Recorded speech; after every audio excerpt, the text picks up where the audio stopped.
This podcast episode contains strong language and adult content. It may not be suitable for young listeners or really anyone. Please use your judgment. I'm Kam Nichols, and I'm the counselor. I'm Iggy. I'm the comedian / former criminal. On today's episode, we get into bank robbery. We start out by listening to the story of Kelly, a bank teller who experienced bank robbery firsthand. And I open up about my dad being a former police officer turned to bank robber. Then we are so fortunate today to have Anthony Perez with us to talk about his own experiences as a bank robber. Thank you so much for being here, and we hope you enjoy listening to us as much as we enjoyed recording it. The following is a true crime story. Names have been changed to protect those involved. Kelly's story took place more than 15 years ago, but she remembers it like it was yesterday. Kelly was only 20 years old, but she was in her second job as a teller at a very busy branch of a small commercial bank in Northern California. She remembers the day when a man walked into the bank and she immediately knew something was wrong. He made a beeline straight for her window. He was wearing a long sleeve flannel buttoned all the way to the neck, which wouldn't be such an unusual thing in the middle of winter, but this was California in summer where temperatures were often over 100 degrees. He didn't give her a note. All he said was, "This is a robbery, give me all your money." He started to get nervous as she produced the bills to him and lifted the flannel to show that there was a gun tucked into the waistband of his pants. He left the bank, and Kelly had to process that she had just been a victim of bank robbery. Welcome to The Counselor and the Con, a true crime comedy podcast that goes off the record to bring together a former criminal turned comedian and a current lawyer turned crime enthusiast. We dip into stories from the world of crime and punishment, and it turns out we're friends. Homies. I'm counselor at law, Kam Nichols. And I'm former criminal turned comedian, Iggy Stick 'em Up Samaniego. I see we've added a new nickname to the... It's apropos to the episode. On our show, I'm going to give Iggy a topic having to do with various criminal exploits, and he's going to share stories from his own past and those of others he knows. Today, as you've already heard, we're talking about bank robbery. So the story that I told earlier about Kelly was actually what's referred to as a note job, even though it didn't have a note. The idea is that a note job is one where the robber comes to the teller, says, "Give me your money," and takes the money and leaves. By comparison, there's also takeover bank robberies where, more like in the movies, where people are held hostage and where multiple employees are involved. So today's discussion of note jobs, what did you think of Kelly's story, Iggy? I wonder if she sensed it, if anyone else had like a sense of their environment, like, oh shit, something's about to go down. You know what's funny is that one of the other tellers in the drive-through window actually did realize there was a bank robbery happening. And the reason that the teller knew was because they looked over and saw Kelly handing out money without pushing any buttons first. But and how many people go through this or know what to do during a situation like this, right? It's pretty rare, right? It is fairly rare, but bank tellers are extensively trained on this. Not so much because the bank is afraid of losing large amounts of money. Bank robbery actually doesn't result in a ton of money, by the way. But the reason is because they're concerned about the safety of the employees and other people who might be in the bank. The reason is because you can never get money away from a bank, man. They have fail safes in place for this. But this chick knew it was going to happen before it happened, right? Like she noticed something, right? Right. It was like her spidey sense. Like there were all these red flags that came together to make her on alert that something was about to happen. And she was pretty sure she was about to be robbed. I wonder if like the security guard knew, or he was over there like playing Candy Crush or something. So this is actually funny. A lot of banks don't have a armed or unarmed security guard. They rely on a whole bunch of other things to try to protect the bank, like cameras, or another thing that they use a lot of times is something called bait money. And this is more to help catch the person, but it's another deterrent as well. So wait, they have those what are those pouches that blow up? Oh yeah, like the ink stains. The ink packs or whatever. We should have researched what they put in the bags, but they do use those actually. So the stain they use that in some instances, but bait money is a little bit different. Bait money is where they actually write down the serial numbers for a certain number of bills, and if the teller's drawer is robbed, they give them those bills that they already know the serial numbers on. So if the robber's later caught with bills that match the serial numbers, they know they've got him. This is like an insider tip. I don't know if we should have divulged that, but it's also on Wikipedia, so it can't be too much of an insider tip. So actually, in this case, Kelly did give the robber the bait money that was in her drawer, but this guy actually hit another bank down the street the same day and hit 5 banks total before he was caught. So by the time they actually caught him, he didn't have that particular bait money anymore. Rule number 2, don't double dip. Right, good point. Or quadruple dip. What do they do, 5? Right. And these were different banks. So it wasn't like your story from last week where he went back to the same place more than once. He already knew better than that. That was 2 stories. That was a quadruple dip. Exactly. But you know what though? There's 2 sides to every story, and I wish I could go more into detail of why this one.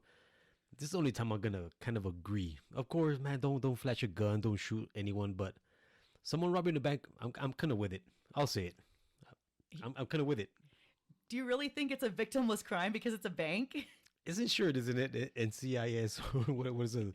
I seen them in the ATMs. You are correct that banks are insured against robbery for just this type of situation. Also, it really isn't that much money that most bank robbers get when they do a note job. Like in our story, the bank robber really only got a couple $100s from Kelly's drawer.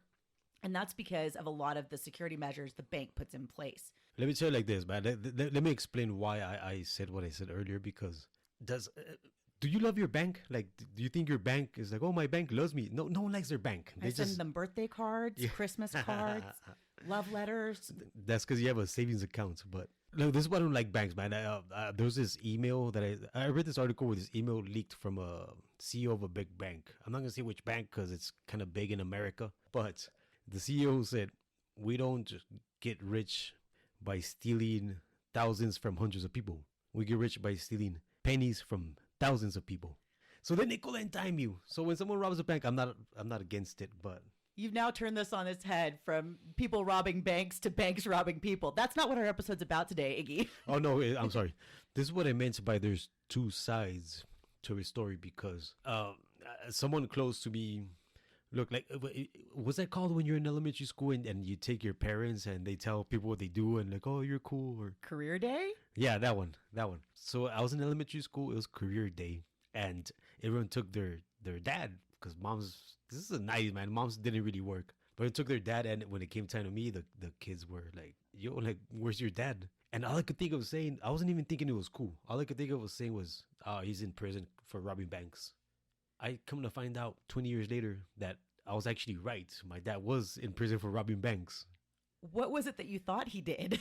I didn't know him. I don't know what he did. He could have been a plumber. I don't know. But it was so weird that I accidentally called out what he was doing. And I'm be honest, man, because when I talk in this podcast, I'm never gonna like say something that's not true or try to fucking brag, whatever.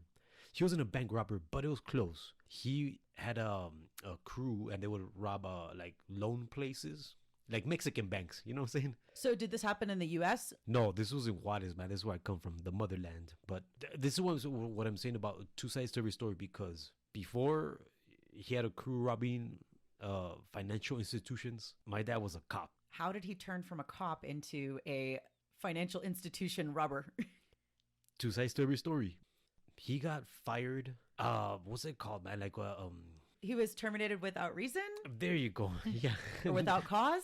That's the legal term I was looking for. But this is what happened. My dad was a motorcycle cop in Juarez, and he pulled over the mayor's son. Except my dad didn't know it was the mayor's son. My dad just pulled over someone that was driving drunk late at night. And when he pulls this person over, they go, don't you know who I am? I'm the fucking mayor's son, and I'm gonna have your badge and your job. So my dad tells this kid, I'm not going to arrest you. You just need to get a ride. You can't drive away. This dude insisted, and the next day my dad was fired for doing the right thing.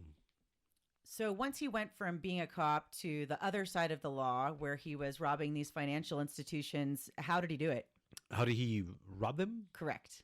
I don't know the details, man, because I didn't know this guy, but I keep getting tidbits, and you'll hear about him more in further episodes, because I found out some shit about this. He's a world-class scumbag.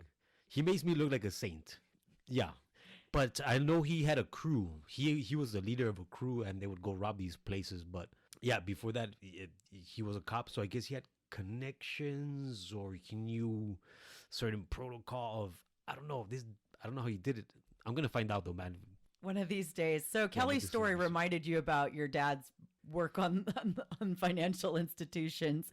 Was there anything that stood out to you that reminded you of your dad? No, it didn't remind me of that. I'm just thinking, the dude that robbed that bank, what was his circumstance? You know what I'm saying? Like, maybe he was pissed off at the bank. Maybe, I don't know. The gun wasn't cool, though. Don't point a gun. You just need right? I think you could just rob a bank. All you need to do is give them a note, and they have to give you the money. Right. What makes it a note job is when they basically walk up and tell them to give you the money. And it's interesting because the use of a gun doesn't necessarily even have to be pointing it at anyone. Like in this case, the guy didn't even pull the gun out of his waistband. He just had it there. It was like an implied threat. So but he displayed it, or exactly. Oh, there you go. Yeah, brandishing. Brandishing. Sure. That's exactly the word. I know legal terms too, Cam. Okay, brandishing.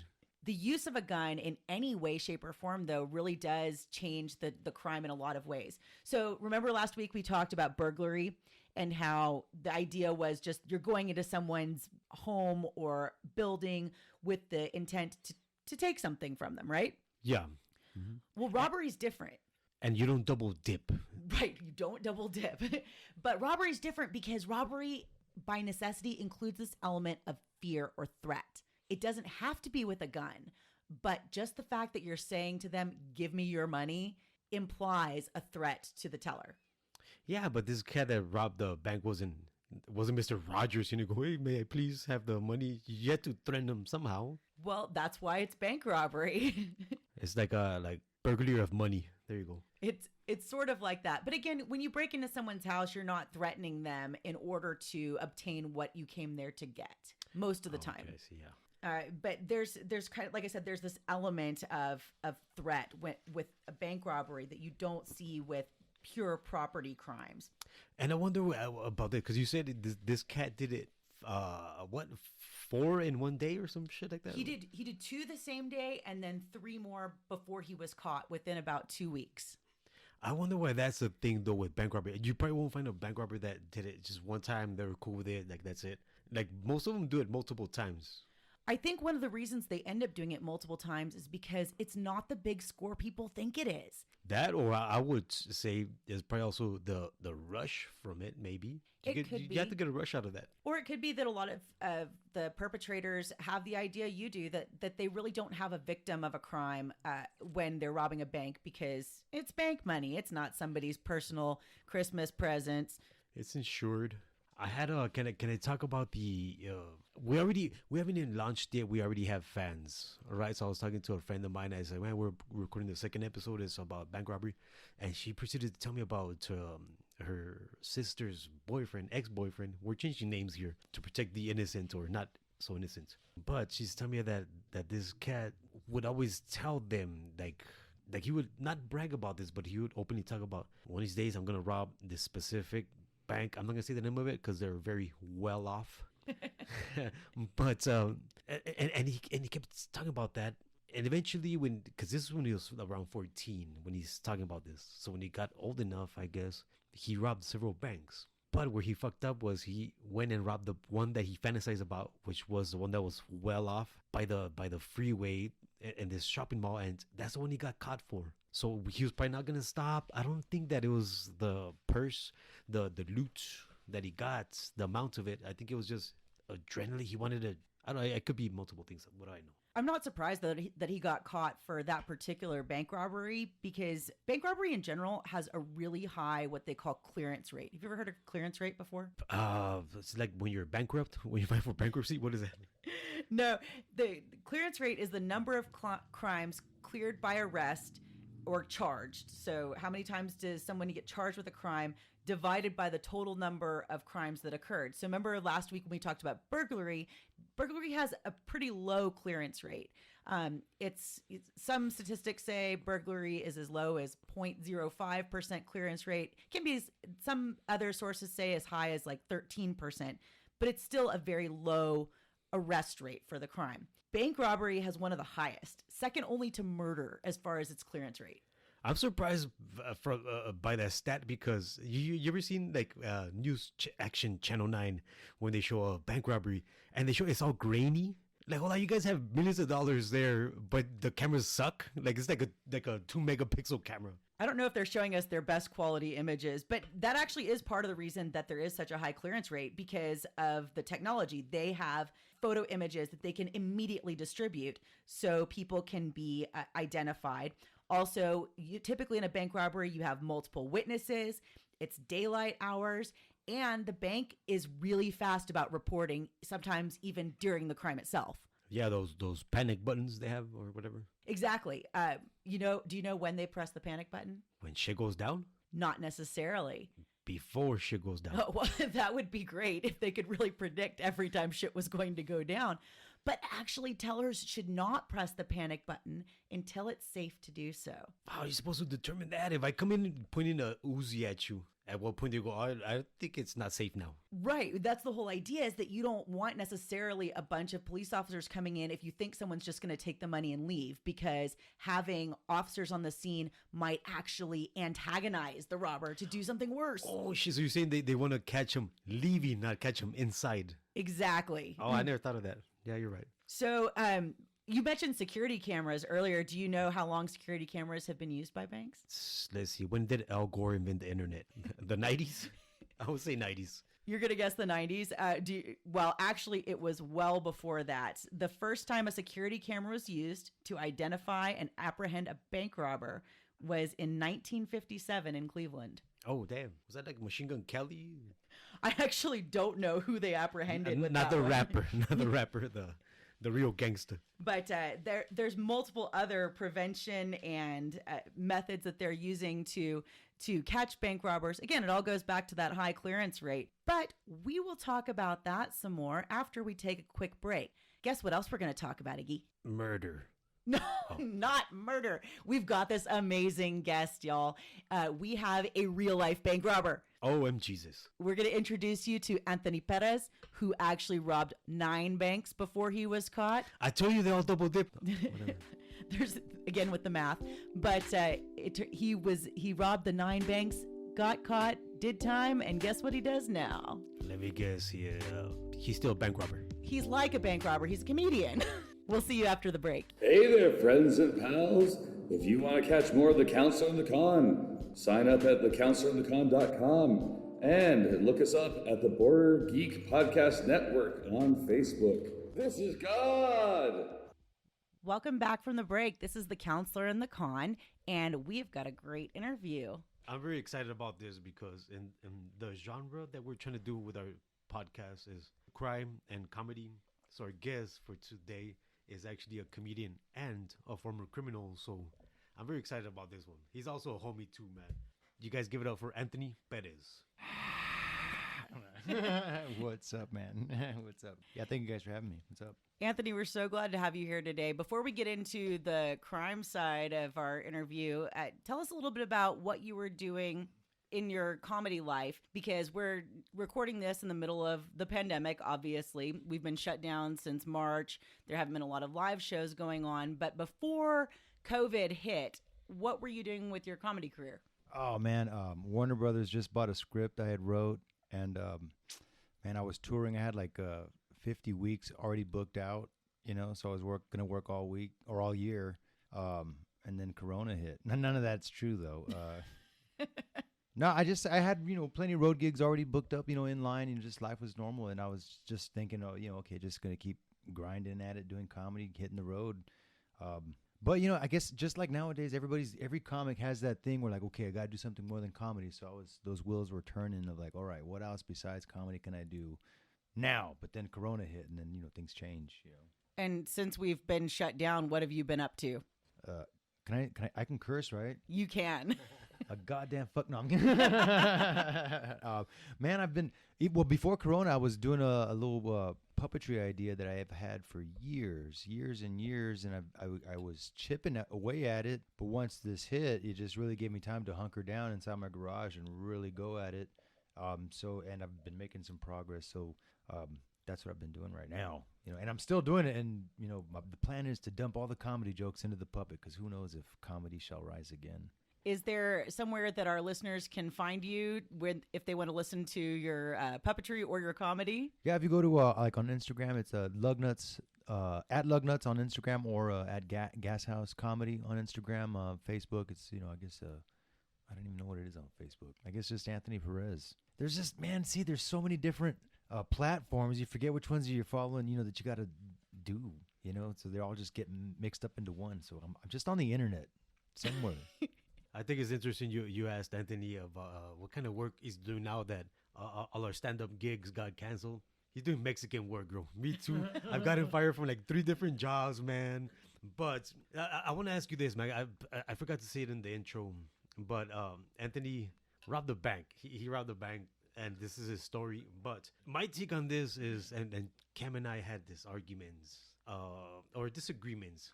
I didn't say it was a victimless crime. I just said I'm all for bank robbery, unless you don't kill no one, don't shoot no one. But I'm not saying it's a victimless crime. But who hasn't been in a financial conundrum where they went, man, I wish I could just rob a fucking bank, right? It's like everyone's been through that moment, man. So we want to get this side of his story, and we have questions like I want to know what you plan to do with the loot. You know what I mean? Like, tell us your story, but I want to know what you plan to do with the loot. Right? How did you even get started in this area of crime? First, okay, you said something that caught my attention. It's like right when you started about everybody thinks about it, but it made me think of the term hate crime, right? Or because and this is only because every time I think about the term hate crime and what I've done, bank robbery, I'm like, yeah, everybody commits every crime is a hate crime. Like even bank robbery, I hated being broke. That's why I did it. It's not like it's hate. You everything is a hate crime when you at the bottom line. Okay, you did this because you didn't like that. But the way let me see. I got the idea, believe it or not, from my mom. She was a hardcore bank robber. No, she worked at Bank of America when I was I don't know, in my teens. I don't know, 18, 19, something like that. Or no, before that, because probably when I was like 17, 18. I was already out of high school, so I was 18, 19. She worked at a Bank of America, and one day she came home. She's like, "Oh, they robbed the bank again today," and I was like, "Hold on, wait." 1, they robbed a bank. 2, again? Like, what do you mean? And I've never, never heard of anybody robbing a bank. At that point in my life, the only time you heard about it is like in the movies or in the westerns, or something like that.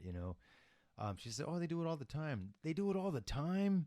And she said, "Yeah, they just go in there with a note and they just write on, and that was it." And I thought about it or actually it went in my head and just never thought about it again until years later, when I was down on, just when I had like, I hate being broke. Yes. So in this episode, we've been talking about note jobs, which is exactly what you referenced, where the person comes in, hands the teller a note, and then, hopefully for the criminal side anyway, walks away with the money.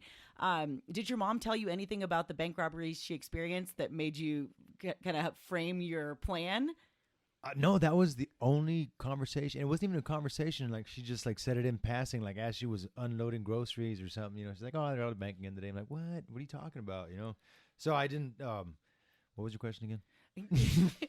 Did your mom give you any insider tips? Oh no, that was that was the only time she had mentioned it. And after that, just years. I mean, I don't know how many years had gone. Like at least 8 years between the time I had heard it from her, maybe not 8 years, but before between the time that I actually did it and or till I remembered. Oh yeah, So. Had you ever committed any type of robbery before you decided to go after banks? No, but I was a klepto. So there were some proclivities there. Yeah, procliptivities. Okay, so tell us about that. Tell us what the first time was What's like. What's it like being a klepto? Tell us. But also, I'm asking this to clarify about bank robberies. What was your first time like? Man, it was.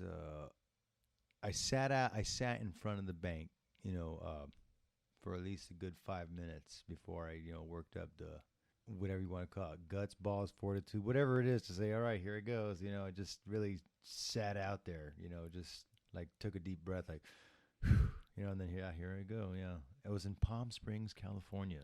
Oh, Yeah. okay. Say, if you're going to rob a bank, man, you know what I'm saying? Do it fancy. Exactly. You know what I mean? When it was none of this, you know, Dallas HEB. Oh, hold on. There were some Dallas bank robberies also. I'm sorry.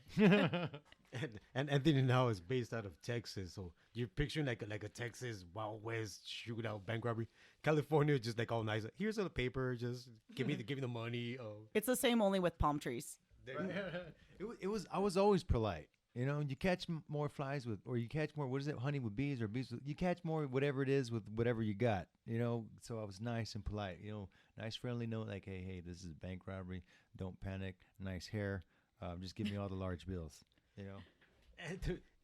Other than your mom telling you this and how it happens, and you're just being like broke and desperate, was there any planning to this shit, or you just went, you know what? Now is when I should do this. Like, because you say you're now back to your story. We're in front of the bank. You're like, all right, let's see. I'm gonna do this. But you think about like, should I disguise myself? Fucking fingerprints, my getaway plan. How much thought you put into all this shit before you actually did it? Well, I watched the movie Heat about 5 times. Right. So it was a combination of my mom and the movie Heat. That's so funny because before we recorded this, we were talking about movies that are about bank robberies. Okay, Iggy, what's your favorite bank robbery movie? I don't know if there's it doesn't really revolve around the bank robbery, but it's called the Place Beyond the Pines with Ryan Gosling. Oh my God, he's so dreamy. Isn't he hot? And you know what's cool? In this movie, this dude robs banks, but he does it on a dirt bike. And then when they call it in, there's a dude on a dirt bike that just robbed his bank. He drives into a U-Haul Ryder truck and then escapes like that. So no one's looking for a fucking U-Haul truck, you know? Which I thought was genius, whatever. But and in that story, this is like a downtrodden, down his luck loser type dude trying to do good. And I'm not saying that's Anthony, man. But I'm saying is we've all felt that way. So when you watch this movie, I'm cheering for Ryan Gosling first of all because it's Ryan Gosling. Right. I'm always cheering for Ryan Gosling. Have you seen The Notebook? Oh my God, I cheered from the whole way. So Anthony, okay, tell us about how your bank robbery, career went on from there. How it ensued? Well, okay, like I said, it was years. It wasn't until years later that it occurred to me that that's what my mom had said. And the situation was, I was already engaged. I was engaged to be married, and at the time I was also in the Marines. So we're here planning this wedding, right? And she's just like, just adding stuff up. I'm like, oh my God, that's a shitload of money, right? What, that too? What? Oh my God. And so I'm thinking, man, I'm gonna need some money here. And that's when it clicked. Oh, remember what your mom said about the bank? And then there was like an angel version of my mom on one shoulder and a devil version of my mom on the other shoulder. She's like, no, mijo, don't do it. And the other one's like, mijo, fuck it. No. This is another piece of dating advice for the ladies out there. As it turns out, your fiance might rob a bank to pay for your wedding if you're not careful. That's because they love you. This is also a piece of advice for dudes out there, man. Because what I gather from this is your mom and your fiance set you up for this. That's what I gather. That's what I gather. Damn, bro, I've never thought about that. You were a victim. Oh my God. So that first bank robbery, how much money did you get? Man, I can't even remember it. I think it might have been. It was under 6,000, that's for sure. Because it was just one teller, just with a note. You know what I mean? So it's not like you're just going into the safe and just it's nothing like that.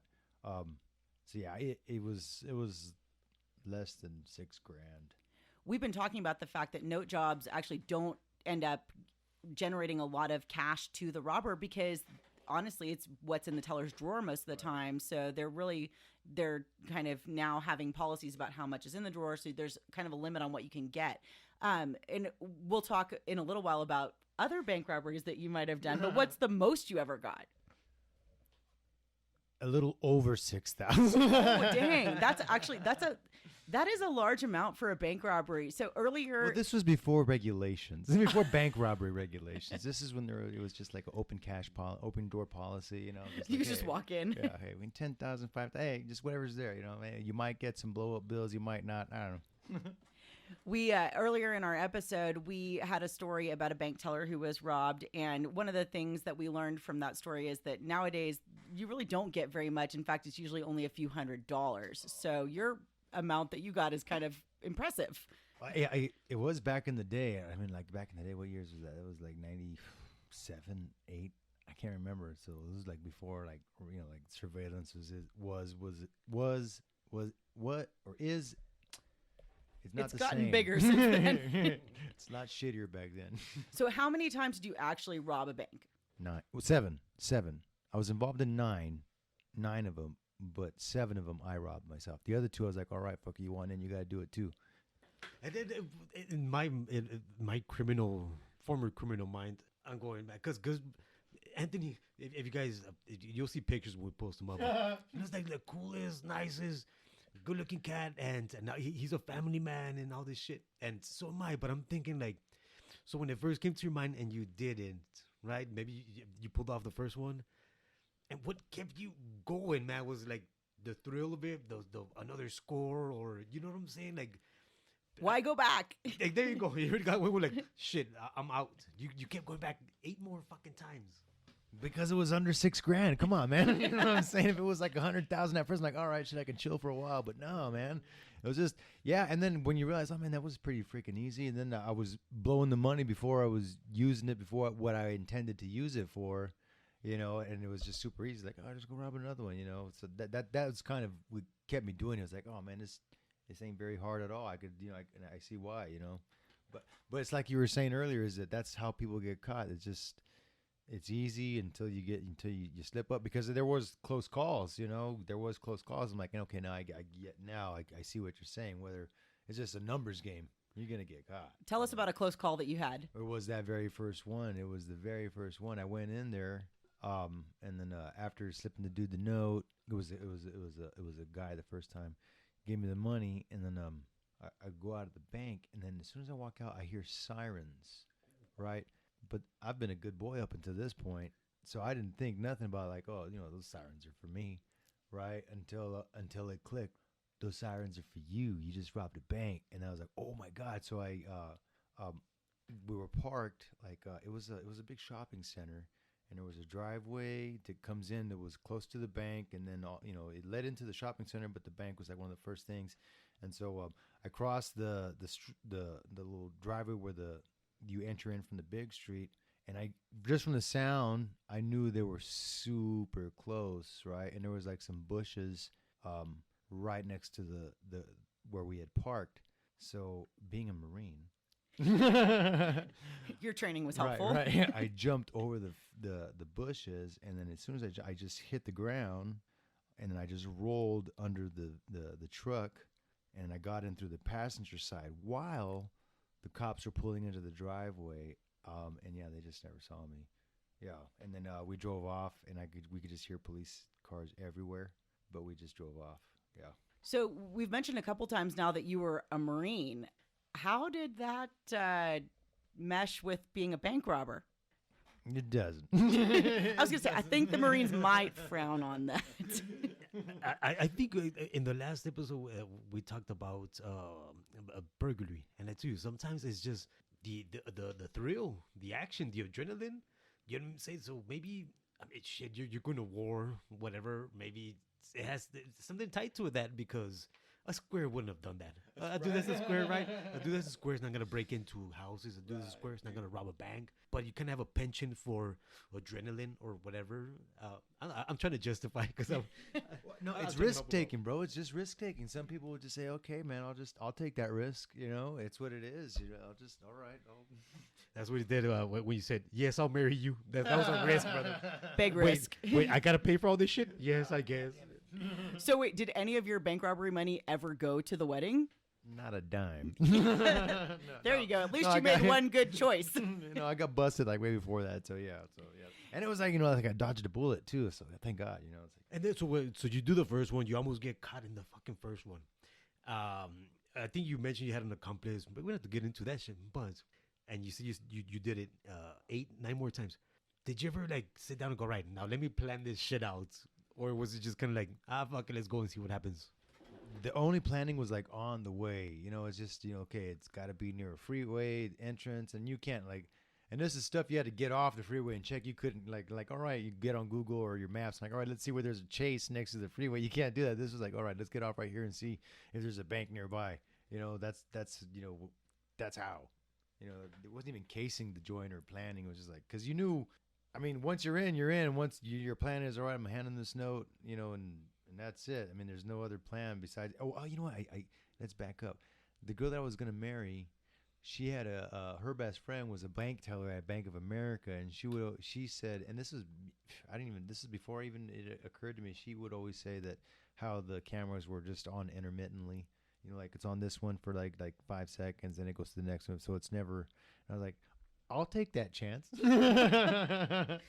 You did nothing with the information, but I heard it. I'll take that chance. So how did you eventually get caught? Funny you should ask. No, but see, okay, that was okay. There was and I'm not mentioning names because it took me this long just to get on the podcast, motherfucker. You got to work for this shit, right? I did one of my accomplices who was in the Marines with me. Okay, we had and another friend of mine who was not in the Marines. He worked at a grocery store. And they had and he just knew how it worked, and then also he's like, man, there's so much money because they had already been knowing what I had been doing. These are my closest friends, right? And so he mentions, man, at the store, they got, every time at this amount, the manager gets the money, boo, boo, boo, boo, boo. So I'm like, all right, well, let's just do that because this, $5,000, $3,000, that's not cutting it. Let's do something bigger. Let's rob a grocery store. You escalated. Right. I escalated from banks to HEBs. Once we did that, it was, that was 3 of us. And that didn't go like we planned. Right. So that's when it went down, and, we didn't get busted there, but it got, let me see, like the cops came, my buddy escaped. I was just like a lookout, right?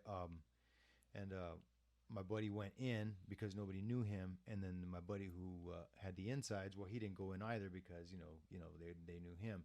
So this other guy went in, somebody we both knew that nobody at the store knew, and he did it. It didn't go the way we planned. So he bailed out, right? And then I was parked, on the other side of the street of this grocery store, and then I saw a cop pull up, and then he opens the trunk and he pulls out a shotgun, and I'm like, oh my God, right? And then at the same time I hear helicopters, right overhead. I'm like, oh my God. So I'm like, oh shit. So I just knew right then, okay, fucking the jig, is it jig or gig? I can't remember. The jig is up. Is it jig? Yeah, the jig is up. The jig was up. Gig is comedy, jig is crime. All right. There you go. So were you arrested basically on the scene, or? Well, no. Everybody got away. Even my buddy who went inside, he got away. I mean, he actually even got the money in a bag, escaped. But by that time, the place was surrounded. There were some apartments nearby. He was able to jump over and hide out until like morning time. We were Marines, God damn it, right? So he was able to, just hide for a while, even with the money. But eventually he just left the money and just took off once the scene was, okay for him to leave. So after that happened, it's like, okay, well, shit, we kind of knew, all right, everybody kind of is gonna know that it was us because. Oh, because I forgot to mention there was one other person who was the driver. Ah, right. I forgot to mention. All right.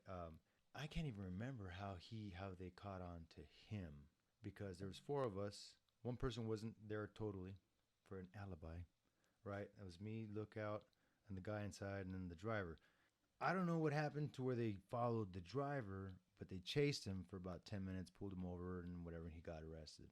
So after that, then the other buddy who I was in with the Marines, well, he kind of know, all right, well, this guy's telling on me, right? so he bails out somewhere out east, and so since we're in the Marines and he's gone, like, oh damn, dude, everybody knows, okay, well, he's MIA now, or whatever. I forgot, not AWOL. I guess AWOL. AWOL is an army term. I can't remember what we use in the Marines, but when you don't show up, they call it you're fucked or something like that, right? Yeah. I was gonna say that sounds bad. So he doesn't show up, and then I do kind of like, like, hey, I don't know what's going on, right? What are you talking about? Because I was nowhere, I guess he could have been implicated because he was inside or whatnot, or obviously the driver told on him. So once that happened, he took off, and then he just gave himself up. He's like, yeah, I can't get it. And so once that happened, and then it's just a house of cards. You know what I'm saying?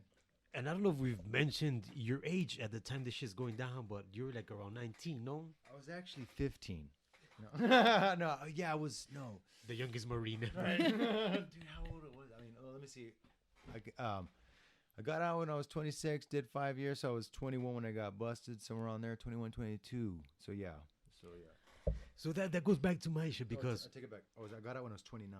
there you go. Because when I started my stupid little crime sprees, I was young, man. So young, dumb, full of cum, whatever. But what I'm thinking is, if the more you get away with it and the older you get, the smarter you get about it, right? Did you ever feel like, all right, let's avoid that mistake, and then you start kind of trying to plan toward you avoid detection, or you know what I'm saying, like, or you just went, fuck it, just keep going.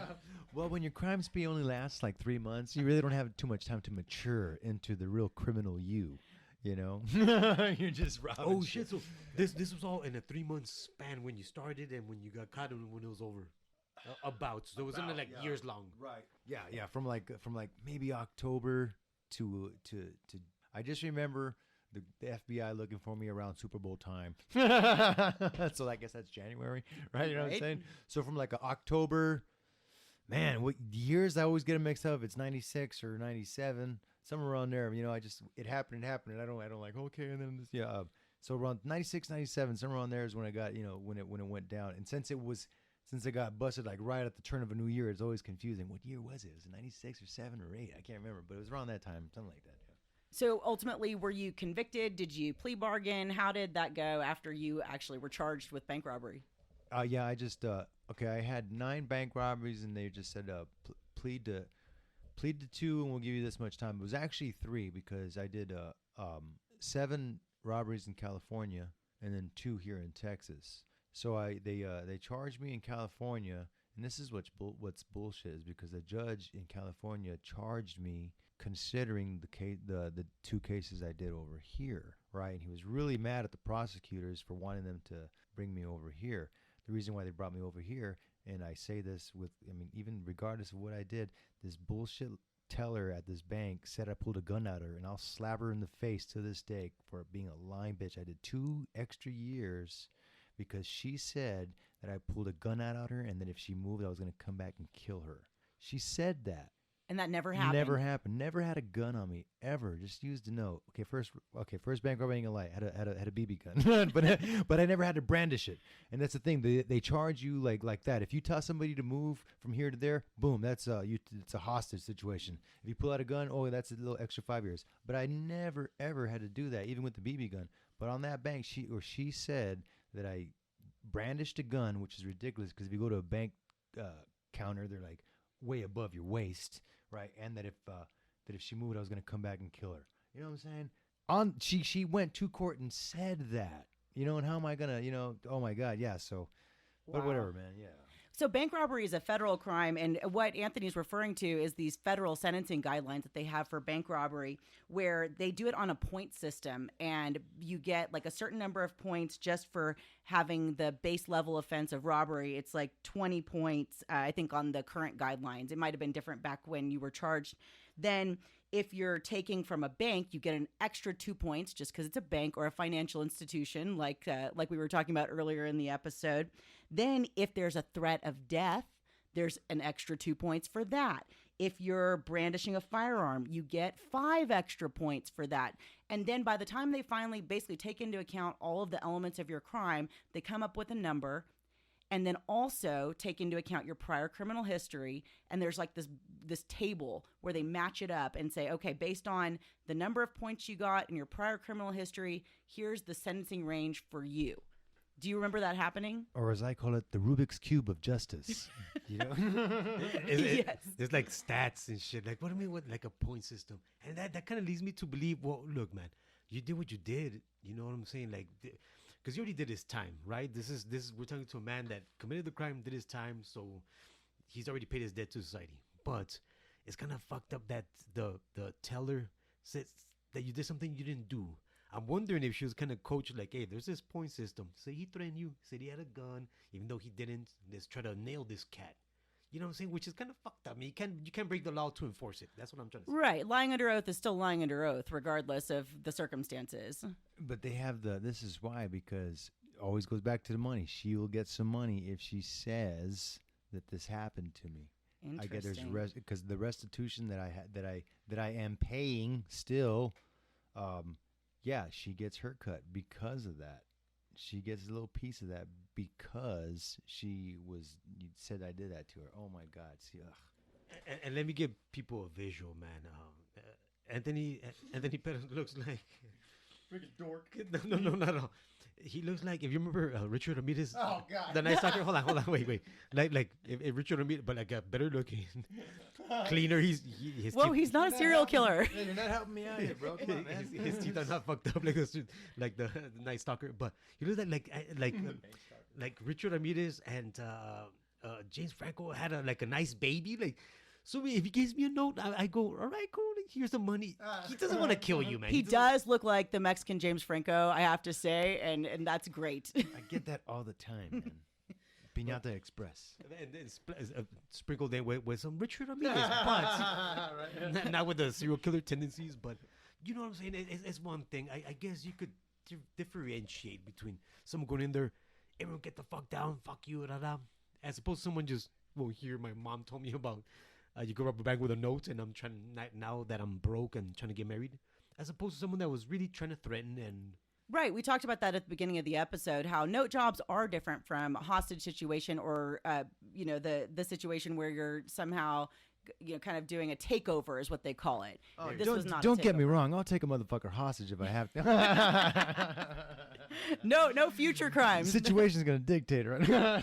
So how much time were you sentenced to? What did you actually do? It was 5 years, 4 months, and like 2 weeks or something like that. Is months. As far as months, it's like 76 or 72. I can't remember.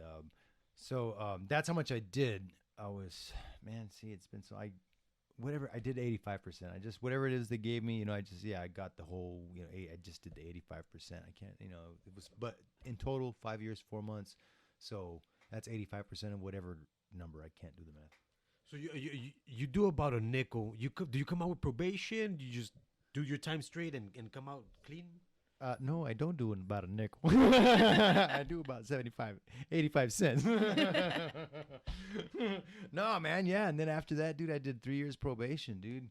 3 years probation. God damn it. There's almost a dime on being on paper. You like those terms, nickel and dime? Right. Yeah. Wait, so tell our listeners what you mean by nickel and dime, because I don't know if everybody's familiar with those terms. Well, 5 and 10. Oh, so 5 and 10 years. Yeah. That's or weed. 5 and 10 years or weed. Yeah. Well, nobody buys nickels of weed, but I wish I got $5 on me. If somebody knows who's got $5. Our producer's taking care of that right now. That's waiting here. Hey. Allegedly. And let me tell you this, man, because we've told the people, like, you did this fucked up thing, whatever. You did your time. You pay your time, your dues to society, and then after this, you become a comedian after the prison sentence, right? Like, or. Yeah. How did that happen? Well, honestly, like, it was 1 year after I got out of prison that I started. But if we back up to high school and when I got out, once I got out of high school, I was living in California. I lived in Southern California. And that's what I wanted to do. I just wanted to do stand-up comedy. I decided this, in junior high, that's what I wanted to do. So in high school, I went to a few open mics, here and there, coffee houses. I did a, talent show, blah, blah, blah at the high school. Then once I got out, man, I actually, pursued it. I went to the Laugh Factory, and I would wait in line to, sign up for the open mic. I would get some spots there, and I went to the Comedy Store, and I would get spots there. There was an old club back in the day called the LA Cabaret. very old. Nobody, it's gone now, right? So and that was actually the very first place that I went to, Alley Cabaret, and then from there, Laugh Factory, and then the Comedy Store, and just and then this was like right when I got out of high school, so this was 93 or 4. Well, I got out in 92, so yeah, 93 immediately I just tried doing comedy, and man, this was in 93. Here's one. I just got to say this because this happened. Just got out of high school, and I was going to the Laugh Factory in Hollywood. And if you want to do the open mic and laugh at the Laugh Factory, you had to go like super early, and then you got to wait outside, and then you had to wait for them to throw out the open the door, and they put this paper out there, and boom, and you put your name on. So I would wait out there for hours, just waiting for them to open the door to put that. So I did that. There was already a line, so I did that. But one day, man, and I did it a few times. But one day I pulled off the 101 to go sign up for the Laugh Factory, and then there's this, I can't remember which street it is. Pull off, and there's a telephone pole right at the exit, a stop sign, which is weird. Like once you get off the freeway, a stop sign, and a telephone pole to the left hand side, and I see this dude putting up a flyer, for a comedy show, right? And it's Carlos Mencias, right? Wow. Yeah. So talk shit about Carlos Mencias all you want, but I know that he hustled like that. I saw it. So he's putting on it. This is like I said, 93 or whatever. 90, graduated 92, so 92, 3, whatever. So he was doing this with a stapler on a telephone pole, so whatever. And then I then after seeing him, I remember it was like a month or after that, I was at the Comedy Store just hanging out, and I see Carlos Mencia, and he's killing it, and this was after the Rodney King's riots and shit like that. So he was, so it was at that time you don't think about it. I just thought, oh man, that's that guy, and he was pretty fucking funny. And then years later, after Marines in prison, and then you're like, oh shit, that was Carlos Mencia. It was. So yeah, it was my comedy career goes back way to the early '90s, and then you had this little pause being called Marines in prison. And that was you trying it because you're just trying out doing the open mics and shit.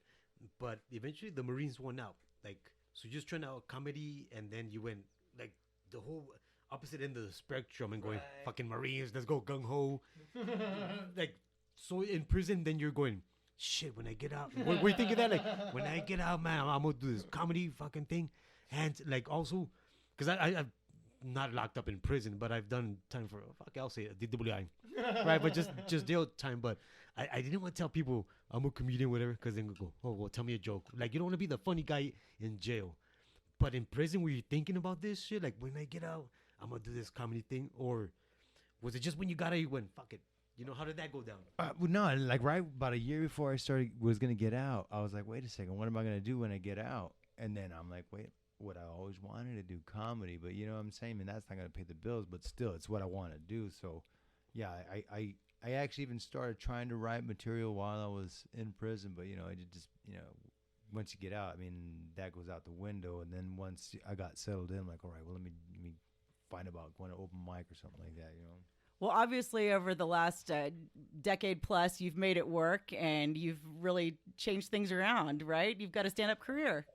Yeah, career? I don't know if you call it career. I get paid here and there. He's going. And you were bad, and I've talked about this, too, about the crimes I committed, which were nowhere near what you did. But on level is coolness. They're gonna compare rap sheets.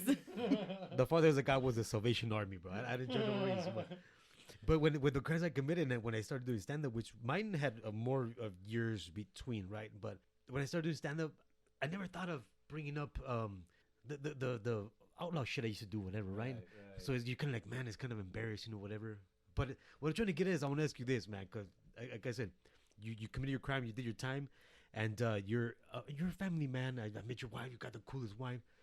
But I have 4 kids, bro, and my kids for the longest time didn't know about the shit I did. Do you fear, or do you are you gonna tell your kids about the shit you did eventually? How do you look at that? Man, they're gonna learn a lesson from it, you know what I'm saying? And they're gonna look at your dad like, oh, my dad's a nice guy, he's a cool cat. You could fuck up and then still change your life. Or you just go, I hope they don't never Google this shit. Man, I don't know how I'm going to mess with their heads right now yet. I still got plenty of time. Like, all right, I'm going to jack with them somehow. You can still mess them up. You've got plenty of time. They're pretty young, so I could still think this one out. I don't know. I just want them to see at the end, like, oh man, that was pretty cool. Dad did all that stuff, including, because as life goes on, man, you're like, I won't take that back. Whatever happened, I'm like, you know what? I learned some cool shit that I wouldn't have known, and I like it. So I won't, I'll use that to my advantage. And I think I'll be alright, man, because your kids, you have two, right? You have two boys, and they're younger than mine, because I got like fucking 8 kids. But like, Your hat grew from 4 to 8 just in the last 30 seconds. Yeah, I work that fast, eh? But like, you see, when eventually did kind of tell my kids, this is the way I parented my kids. I told my kids all the fucked up shit I did, and they told them, do the opposite of that, right? And you know, and my kids came out good, man. But I think they'll see that where it went. You know what? That was part of what my dad was, but that's not him no more. And it does help them, man. It definitely helps them go, because you know how kids are. They go, yeah, I don't want to be nothing like my dad. So this will help, man. You should tell them all that shit. Tell them all the prison stories, over embellish. So we have been so grateful today to have Anthony Perez with us, and thank you for your time. It's been super fun. Anything on the horizon for once we are allowed to go back out in public again? Well, I am working on, like I said, it's called Lug Nuts. I love it. I've never felt more confident about anything that I've been doing, stand up or comedy wise, as I do with what I'm working on now. So yeah, it's a puppet. It's basically my alter ego. He just works on cars. He thinks he's cool and stuff. You know what I'm saying? And it's half reality show, half puppet show, and all comedy. That's what I'm gonna make it. So that's what I'm working on now. And I'm gonna say this, man, because I've been on the road with some comedians that go, yeah, and my puppet. And you go, fuck. You go, fuck, here we go. But this is not this, man. This is what you do on your social media, and this puppet looks like you remember Ralph from from the Simpsons? Show, yeah. From the Muppet. So it looks like Ralph, the dog. Yeah, exactly that one, the dark brown one. And it's just funny shit, man. You going around your shop. Instead of you working, you going around with a puppet and doing this fucking shtick, and it's funny as hell, man. It's not a replacement for stand up. You're just being funny with this puppet, and they could find that through Gas House Comedy, right? Yeah, Gas House Comedy on Instagram or Lug Nuts on Instagram, or on YouTube, Lug Nuts Show. Yeah. So check out Anthony and his puppets, and thanks again for being here today. Cool. Thank you, guys. That's our show for today. And just remember this: if you're in a financial bind, don't rob a bank, because silver bracelets are not a cute look for anyone. Except me. No, really. Keep away from the silver bracelets, and see you next crime. I am still a lawyer, so of course I have to give a small disclaimer. I am a practicing attorney, but I am not your attorney. This show is not intended to give you legal advice, and it's not intended to be attorney advertising of any kind. If you liked what you heard, please be sure to rate, review, and subscribe to The Counselor and the Con on Apple Podcasts, Google Podcasts, Stitcher, or whatever platform you're using. Source information from today's show is in our show notes. You can also follow us on Facebook at Counselor and Con, and on Instagram at The Counselor and the Con. And this will be the only time that I'll encourage anyone to be creepy. Follow us on social media, DM us, tell your friends about us. Just help us spread the word. Also, if you have a crime story that you would like for us to showcase on the show, send us what we call a kite to Kam. You could either email us counselorandcon@gmail.com, or like I said, DM us.